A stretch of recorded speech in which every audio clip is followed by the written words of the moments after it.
Hello everyone, you are welcome to this module. I am Idako Victor from DE-VICKSGEOSPATIal. In this module, I'll be introducing the Arcgis software, the components of the Arcgis software, the two major components we'll be using in a subsequent module, after which you will be bringing in the data downloaded from the Ultra Nigerian Data Exchange in our previous module, and we'll explore the data. Alright, so let's ride on. The ArcGIS desktop software has these components. We have the ArcMap, the ArcCatalogue, the ArcScene, and the ArcGlobe. The ArcMap, the ArcCatalogue is the first component of the ArcGIS platform, and it serves as a link to the GIS as well and the data directory or in your system. So the ArcGIS platform can't use a data unless the data is recognized by the ArcCatalogue. So it's where your data are assembled, it's where your data are connected. The ArcMap is the component where 2D visualization and analysis are done, and it's the second component of the ArcGIS desktop platform. The next is the ArcScene. The ArcScene gives a 3D representation of whatever is done in the ArcMap. Data that have been extracted and visualized in the ArcMap can be presented in 3D view using the ArcScene. And the last component is the ArcGlobe. The ArcGlobe gives you the opportunity and the source of you having satellite imagery that can be used in your ArcMap as well as your ArcGlobe. So next is the ArcMap Interface. This is a typical ArcMap interface. Here we have the table of content where layers are arranged, the data view where data is displayed, as well as the ArcCatalogue. Like I said earlier, the ArcCatalogue is the first component of your GIS software. In our next aspect of it will be we introduce how you can bring in your data, but first you have to connect it. The ArcCatalogue needs to recognize the data, and the data after which the data can be brought into your ArcMap. But this is a typical presentation of your ArcMap environment. So next is the ArcCatalogue. The ArcCatalogue, although this is just the ArcCatalogue, the catalog in the ArcMap environment, we have the large component which is the catalog itself. But this is just like a smaller view of what the ArcCatalogue is. And at the top of the catalog we have go back location, to go forward. Up one level is to go to the previous folder. Go to home folder, it's when you have a home folder already defined. It gets there, that is the home folder for your ArcGIS, which is usually at your document directory. Then they go to default databases, also the database that it's created while the ArcGIS is being installed on your platform, and it's also located at your my document directory. Then the next is the content panel view, how you want the panel to be viewed. You can also have it changed from the way it is. Then the next is the connect to folder. The connect to folder is the most important aspect of the ArcCatalogue, because like I said earlier, the ArcCatalogue needs to recognize the folder before the ArcMap and other components can use the data that's been saved. So the connect to folder helps you to connect the ArcCatalogue with a folder that contains a GIS file.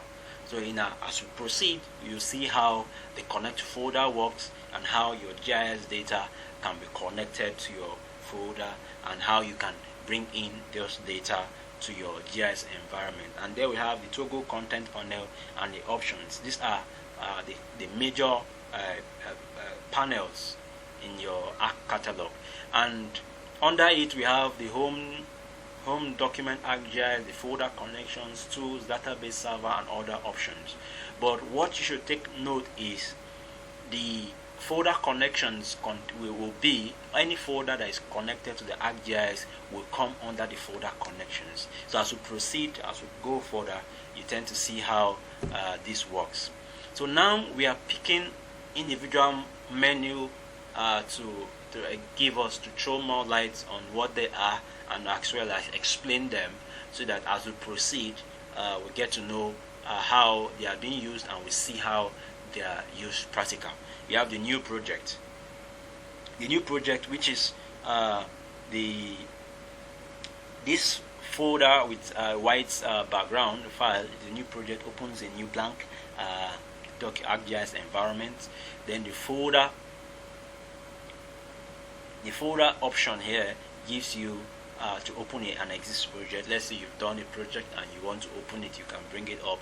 Then the save projects, which is the save option here, gives you the opportunity to save whatever the document environment that you have. Then we have next after it is the print. It helps you to print your map view. Then the next panel we have the cuts, the copy, the undo and the redo. This first facilitates graphics edits and undo and redo graphics edits. Then the next is the add layers.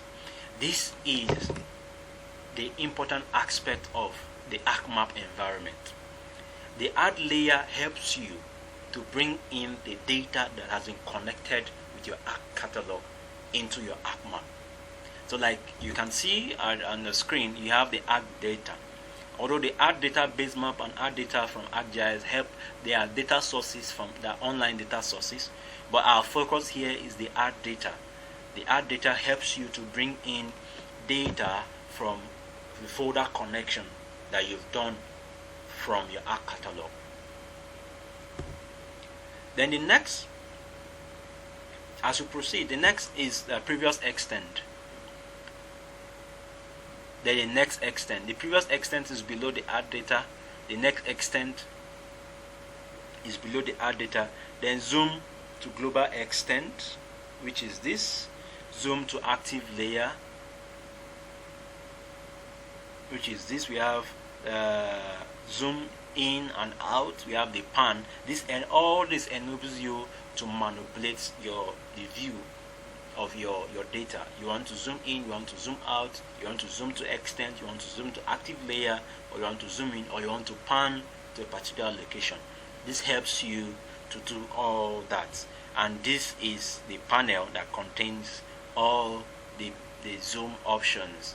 This we have zoom extend, zoom to global extent, the zoom to active layer, zoom in, zoom out, and as well as the pan. Then the next is we have the add XY. The add XY helps you to bring in coordinates. Let's say you haven't gone to the site and you have coordinate location and you have a large map and you wouldn't want to go to the stress of trying to trace where that location is. You can use the add XY, and once you type in the X and the Y coordinates, it takes you can either zoom to that location or it flashes on that location, and it just helps you to identify where that location is on the map. Then the identify tool, which is this, helps to identify the button. Once it's being clicked, will give you the information about any feature that is clicked. Let's say you have a map of a particular location which are subdivided into various states or various local governments, and you want to know where a particular location caught your interest, and you want to know where is that location, the name of that location, and the content of that location. The identify helps you. Once you pick the tool, you click on it, it gives you an information about that location. Then the find tool allows the user to perform strange query, like to find a particular location or find a particular data. Once you type the find, here is the find tool. It helps you to go there. Then we have clear selection and select feature. This clear selection and select feature helps you to select. Oftentimes we use that for subsequent analysis. As we proceed in the course of this module or the next module, you see how the selection and the clear selection works, and how the selection is to select a particular feature, either using draw a cycle around it, or use a rectangular view, or whatever option that are there. Then you select a particular feature, and once you are done with that feature, you can, once you click on the clear all selection, which is this, it clears the selection that you have. Then now we are picking the file menu. The file menu have a list of breakdown options. We'll just go over them and see what they are. We have the new, which we've discussed earlier, the open, which we've discussed earlier, save as, save a copy, to share. The share option helps you to share your data either in map package or as a map service. As in our subsequent module, you will see how one can share your data as a map package as well as the map service. Then the add data. The add data is to bring in your data. We saw the add data panel and in the environment. This is just an aspect of it. It helps you to bring in data into your environment. You can also bring in online data from the Arcgis Online. The sign in and the Arcgis Online, they are the online platforms. Once you have an Esri Arcgis account, you can log in, as well as then gives you the opportunity to do a whole lot of web platform as well as the Arcgis Online. Then we have the page print setup, print preview, print. All these are just to prepare how the document can be arranged, or the paper can be set, what size, how you want it to be viewed, the landscape or portrait, or what paper size for it to be printed out. Then your export map. Export map usually comes at the end of a particular process of your GIS work, the end of the workflow. Once you are done, you've produced your map and you feel your map is ready to be seen by your audience or whoever needs the data. The export maps helps you to export it to various formats, either such as JPG, PDF, and other printing formats. Then the next, which is the analyze map, helps you to identify broken data links and optimize join speed issues. So that is what the analyze map helps you. Then the map document properties. This gives you the project information about the project, the author, the dates, and other information that are needed. Then recent documents, like we can see, we have a recent document which is shown there. It gives you can easily click on the recent document, or it gives you a list of the most recent documents that you've worked on. Then the exit is to close the entire GIS program. This is just the file menu option. And next is the edit. The edit menu contains the undo and redo. We've seen that in our previous one we're reaching at each of the panels. Then we have the cut, the copy, the paste, the paste special, as well as to delete. The cut selected element, copy selected element, paste, you paste the clipboard content onto your map, and paste special, to paste the clipboard content using formats you specify. Then to delete, once you select a particular feature you want to delete it, you can delete it. Then copy map to clipboard, copies the map layer view to clipboard to be pasted in another program. If you copy map to clipboard, helps you to copy where your view, the map environment, and you can paste it in either Microsoft Word, whatever platform that you have. Select all elements, select all graphics on your layout or map view. You can select all the view elements that you can view on your ArcMap environment. Then on select all elements, to deselect all elements, then zoom to selected element. Let's say you've zoomed to a particular element. You've selected a particular element and you want to zoom to that element. Once you click this, it zooms to the element of interest. Then we have view, and at this panel we'll be introducing the view and the bookmark. The view, the ArcMap environment has two views. We have the data view and the layout view. The data view goes to the data viewer where you can view all your data, you can manipulate all your data, and you can do all sorts of analysis there in that environment. While the layout view goes to the layout view where it gives you a template for the printing process of your work. The layout view also enables other options, other content. The basic component of a map contains the legend, note arrow, the scale bar, and the scale text and title, as well as the coordinate grid. So once your view is on layout view, it enables these options for you to add this content into your environment and then export your map to different map format. Then the graph opens graph menu. Reports opens report menu, allowing you to create reports. The graph also allows you to create reports. Scroll bar, status bar makes scroll and status bar visible in your interface. Ruler guide makes your ruler visible. Data frame properties permits user to set data frame properties, which as we proceed you'll see how the data frame properties works and the content of your data frame. Then to refresh, it just helps to refresh the display and the layout view. Then pause drawing pauses all drawing operations. Pause labeling pauses all labels from being drawn. Then the next is the bookmark after the view. The bookmark menu used for creating and managing bookmarks used in the ArcMap environment. They are used to mark a place or extent or specify scale for later recall. Let's say you've produced a map and you want to go back to it once you've gone to the next session. You can create a bookmark, and the bookmark helps you to go back to the previous section. Like we have create bookmark and manage bookmark, which are the major menu there, and the create bookmark permits user to bookmark different scale or extent. Bookmark are unique for each data frame. The manage bookmark it opens dialog box that allows you to save and load bookmarks. So these are the options under bookmark. Then we have the insert.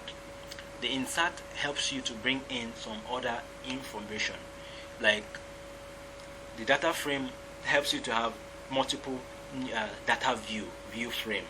Like we saw on the first Arcgis environment. That environment is just a single data frame. You can have multiple data frame, and each of these data frame will have their own separate data content. Let's say you are working on a regional project, and you want each of the elements, like the state or the local government of that region, to be a different data frame. You can do that. Then the title helps you to bring in title. Like we can see, the title is kind of inactive because the view that this was on before it was taken was on the data view. So once we've clicked the layout view, the title becomes active. Then we have text. We can bring in text, dynamic text as well. Then neat line, legend, not arrow, scale bar, and scale text are not visible because our view at when this was captured was at the data view. As we proceed in the module and in the course, you'll see how this can be active and how you can use this and bring them to your layout view and see how you can produce a better and interactive map. Then we have the picture and the object. You can bring in objects, logo, picture, and other things that you think will be needed or you want to show them. Let's say you are producing a map for an NGO or an organization and you want to bring in their logo. You can use the picture to bring them in. And that concludes the class for the intro to the ArcGIS environment.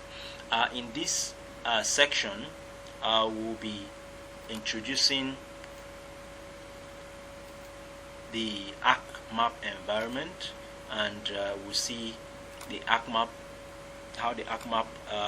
First of all, like I said in our introductory class, we need to know how to connect the GIS environment to a folder, and how we can bring in that folder or the data that are contained in that folder into our ArcMap environment. So like I said, the connect to folder is one of the most important aspects of the Arc Catalog, which enables us to click and connect our GIS to a particular folder. Once the connect to folder is clicked, it pops up our system directory, and it enables us to locate where our folder is. And let's say our files, the files downloaded earlier, are in our GIS folder, and we have GIS training. So in the GIS training, you click on the GIS training and you click OK. So here we go. These are other folders I've connected, but here is the GIS training that I connected earlier. File is contained in a GIS class 2, and which is already connected here, but this is just to explain how the connect to folder works. You click on the connect to folder, it opens the system directory, so you should know the location where your file is. Like the previous data downloaded were zipped files. So once you've downloaded your data from the Ultra Nigerian Data Exchange, you unzip it and copy each folder into a new folder. Title the folder and put it in a location either on your desktop or in your document environment. And once you can locate it, like in our own case, you click on it and you click OK, and the file gets connected on your environment. So now below this we have, this is the folder connected, the GIS class 1 folder. Then we have the ng-admin osgov. This is the full file downloaded from the Ultra Nigerian Humanitarian Data Exchange, and we have various data here. And I think the most important one, don't mind this, these are previous work done. And here we have the admin 0, the admin 1, and admin 2. It depends on the way your file is being downloaded. At some point, these files come in a single folder.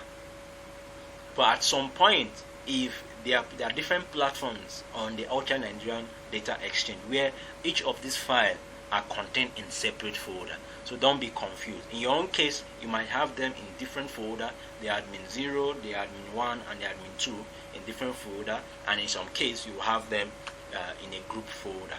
So these are the data in a catalog. So this concludes the processing, bringing in, connecting your folder to a folder created already, and viewing your data in your Arc catalog.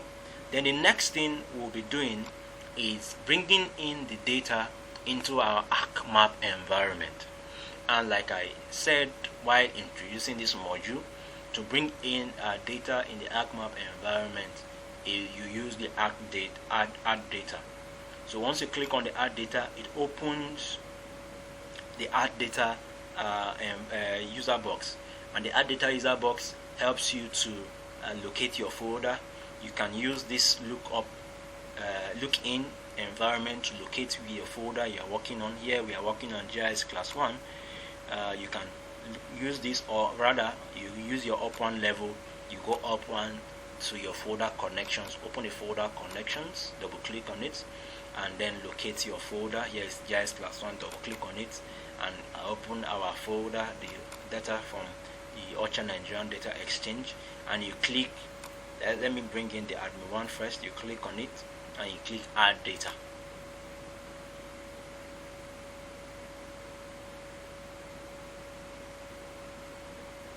And here we go, we have our data added to our ArcMap, and still processing. And we can also do the same thing. You click on this. You can also bring multiple data. You select, click, press your your shift down and select both, then add. Now we are adding the admin 1 and admin 2 into our environment. So here we have it. We have the admin 1, admin 2, and admin 0 into our environment. So I'll be speaking a little on the table of content. Like, the table of content contains all data that have been added on your environment, the map view. And here is the table of content. So you can move, flip up and down any layer of your choice. Like, as you can see, the admin 1 is at the top, the admin 2 is beneath it, and the admin 0. And let's say we want the admin 0 to be at the top. You click, you drag and take it up, you bring it up. You can also bring it down, or you bring them, change their location.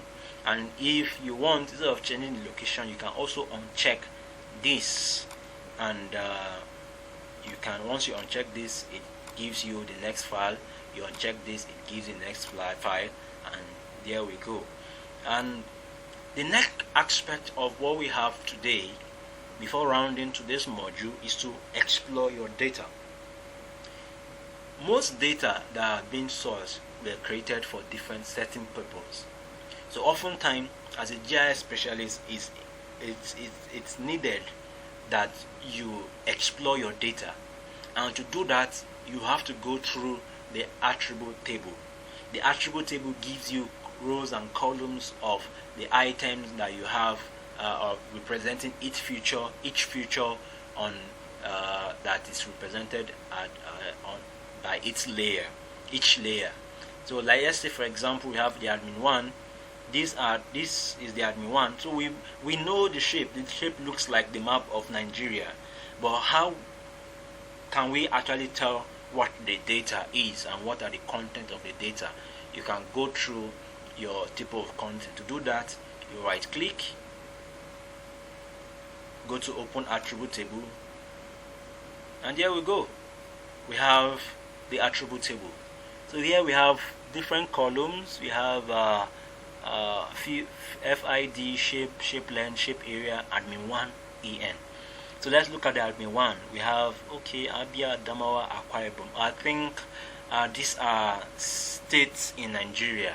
So this is telling us that the file content here, each of these polygons seen on our environment, they represent the states in Nigeria. And we have other information that we have. So the best thing to do as a GIS specialist or analyst, the best thing is to right click on each layer, and then go to the view attribute table. Then you see the information that are contained in the attribute. And you should know, please note this, that every data source has their own unique way of data representation of the attribute. So you shouldn't be carried away by what you have on your screen. I could prepare my own data and upload it on my own site, and then give them different column names.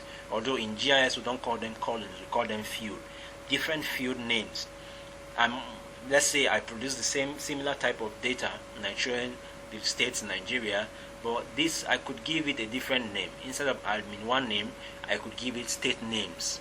So just note this, that we could have this done. The columns can be named differently, and the data may not be the same type of data. You can have different contents and different fields and information on your environment. So this is the attribute table. And the last thing we'll be doing before the last thing for this module is to label this information. In our next module, we will be treating symbology, how to symbolize our data and see how we can present the data based on what we have. But the last thing for this module is to label this data. And like I said, having explored the content of the data, you know what column represents what item. So if we have admin 1 EN as the name, and want to label this with the names of the states, it's better because we have the prior knowledge of what that is. So to label this, first you right click, you go to properties. In the property user box, we have general, source, selection, display, symbology, field, definition, query, labels, join, time, HTML, pop. What we'll be clicking on is the labels. So first you need to check this. If you want your label to be active, check label features in this layer. We'll be leaving this as default. Then this is the most important thing: label text string, label field. Having prior knowledge of what the content of these fields are, like I said, they are columns, but in JS we call them field.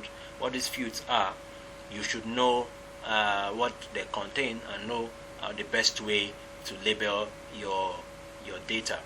And here I'm labeling using the admin1en, which contains the name of the states in Nigeria. So I'll click on admin1en, and next is symbol, text symbol. We can change the text symbol, how the text will be presented. We can change the font style, the font color, bold it, italize it, you underline it, or choose the symbol to represent what. We can make placement properties, scale, range, label style. We'll be leaving this at this level with the options we've selected, and we'll apply, and then okay. Wow, so here we go. We have our information, the shapefile label using the admin1en, which contains the names of the local government. Alright, this concludes the end of this module. In our next module, we'll be treating symbology, how to symbolize our data. Symbology means the better presentation, how your item can be, the color can be presented, how we can use the attribute table to present our data, and other things that can be done, manipulation of your data to give it better representation or better presentation. And you know, the aim of a particular map might be different from somebody else's reason for creating maps. So the audience for our map is also known to know what type of data or how the data can be presented. So thank you for today. Thanks for thanks for this class, and we'll see you in the next class, in our symbology class. Thank you.